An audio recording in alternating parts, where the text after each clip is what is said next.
ನಮಸ್ಕಾರ ಈ ನ್ಯೂಸ್ ಟಿವಿಗೆ ಸ್ವಾಗತ. ನಾನು ಶ್ರಾವಣಿ. ಸಮಸ್ತ ನಾಡಿನ ಜನತೆಗೆ ಹೊಸ ವರ್ಷದ ಶುಭಾಶಯಗಳು. ಮೊದಲಿಗೆ ಹೆಡ್ಲೈನ್ಸ್. 28,000 ಪೇಶ್ವೆ ಸೈನಿಕರನ್ನ ಮಹಾರಾಷ್ಟ್ರ ರಾಜ್ಯದ ಕೊರೇಗಾಂವ್ನ ಅತ್ಯಂತ ಹಿಂದುಳಿದ ತುಳಿತಕ್ಕೊಳಗಾದ ದಲಿತ ಮಹಜರ್ ಜನಾಂಗದ ಗುಲಾಮಗಿರಿ ಪದ್ಧತಿಯಿಂದ ಹೊಡೆದೋಡಿಸಲು ಬೆರಳೆಣಿಕೆಯಲ್ಲಿದ್ದ ಮಹಜರ್ ಜನಾಂಗ ಧೈರ್ಯದಿಂದ ಹೋರಾಡಿ ಪೇಶ್ವೆಗಳನ್ನು ಸೋಲಿಸಿ ಸ್ವಾತಂತ್ರ್ಯ ಪಡೆದ ದಿನವಾದ ಜನವರಿ 1 ಕೊರೇಗಾಂವ್ ವಿಜಯೋತ್ಸವ ದಿನವನ್ನಾಗಿ ಆಚರಿಸಲಾಗುತ್ತಿದೆ ಎಂದು ಡಿಎಸ್ಎಸ್ ರಾಜ್ಯ ಸಂಚಾಲಕ ಸುಧಾ ವೆಂಕಟೇಶ್ ತಿಳಿಸಿದರು.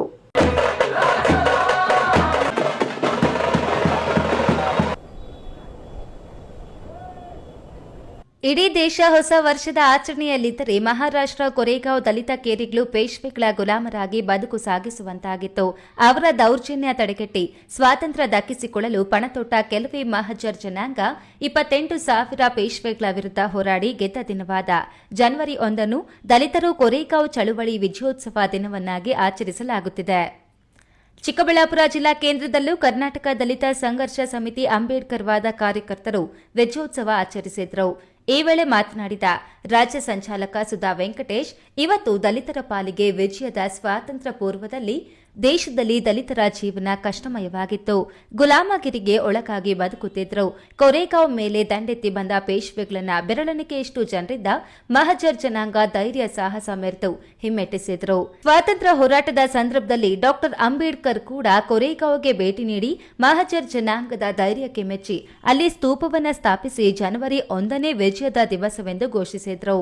ಅಂದಿನಿಂದ ಪ್ರತಿ ವರ್ಷದ ಜನವರಿ 1 ಕೊರೇಗಾಂವ್ ವಿಜಯೋತ್ಸವ ದಿನವನ್ನಾಗಿ ಆಚರಿಸಲಾಗುತ್ತಿದೆ ಎಂದರು. ಪೇಶ್ವೆಗಳ ವಿರುದ್ಧ 500 ಜನ ಮಹಾರ್ ಸೈನಿಕರು 28,000 ಜನ ಪೇಶ್ವೆ ಸೈನಿಕರ ವಿರುದ್ಧ ಹೋರಾಟ ಮಾಡಿ ಗೆದ್ದಂಥ ದಿನ ಇವತ್ತು. ಮಹಾರಾಷ್ಟ್ರದ ಕೊರೇಗಾಂವ್ನಲ್ಲಿ ಪೇಶ್ವೆಗಳ ವಿರುದ್ಧ ಪೇಶ್ವೆಗಳು ಅತ್ಯಂತ ಕೀಳಾಗಿ ಅಸ್ಪೃಶ್ಯರ ಮತ್ತು ದಲಿತರನ್ನು ಅತ್ಯಂತ ಕೀಳು ಮಟ್ಟದಲ್ಲಿ ನೋಡ್ತಾ ಇರತಕ್ಕಂಥ ಸಂದರ್ಭ.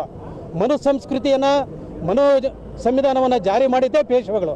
ಅವರ ವಿರುದ್ಧವಾಗಿ ಸೆಟೆದು ನಿಂತು ಮಹಾರ್ ಸೈನಿಕರು ಅಂದರೆ ದಲಿತ ಸೈನಿಕರು ಬ್ರಿಟಿಷರ ಜೊತೆ ಅವರ ವಿರುದ್ಧ ಹೋರಾಟ ಮಾಡಿ ಸ್ವಾಭಿಮಾನವನ್ನು ಗೆಲ್ಲಿಸಿಕೊಟ್ಟಂತಕ್ಕಂಥ ಸಂದರ್ಭ ಇದು. ಕೇವಲ 28,000 ಪೇಶ್ವೆಗಳ ಸೈನ್ಯದ ವಿರುದ್ಧ ತಮ್ಮೆಲ್ಲ ಆತ್ಮಬಲವನ್ನು ಉಪಯೋಗಿಸಿ ಅಜಾನುಭಾವವಾಗಿರ್ತಕ್ಕಂಥ ಮಹಾರ್ ಸೈನಿಕರು ಹೋರಾಟ ಮಾಡಿ ಒಂದು ದಿನ 27 ಕಿಲೋಮೀಟ್ರು ಶಿರೂರಿನಿಂದ 27 ಕಿಲೋಮೀಟ್ರು ಕಾಲ್ನಡಿಗೆ ಜಾನಲ್ಲಿ ಬಂದು ಊಟ ವಸತಿ ಏನೂ ಇಲ್ಲದೇ ಹೋರಾಟ ಮಾಡಿ ಗೆದ್ದಂಥ ದಿನ ಇದು ಇವತ್ತೊಂದು ದಿವಸ. ಈ ವೇಳೆ ಗಾನ ಅಶ್ವಥ್ ತಮ್ಮ ಕಂಠಸಿರಿಯಿಂದ ಕ್ರಾಂತಿ ಗೀತೆಗಳನ್ನಾಡಿ ವಿಜಯೋತ್ಸವಕ್ಕೆ ಮೆರುಗು ನೀಡಿದ್ರು. ಕ್ಯಾಮರಾ ಪರ್ಸನ್ ಅಶ್ವಥ್ ಜೊತೆ ಕೆಎಸ್ ನಾರಾಯಣಸ್ವಾಮಿ, ಈ ನ್ಯೂಸ್ ಟಿವಿ, ಚಿಕ್ಕಬಳ್ಳಾಪುರ.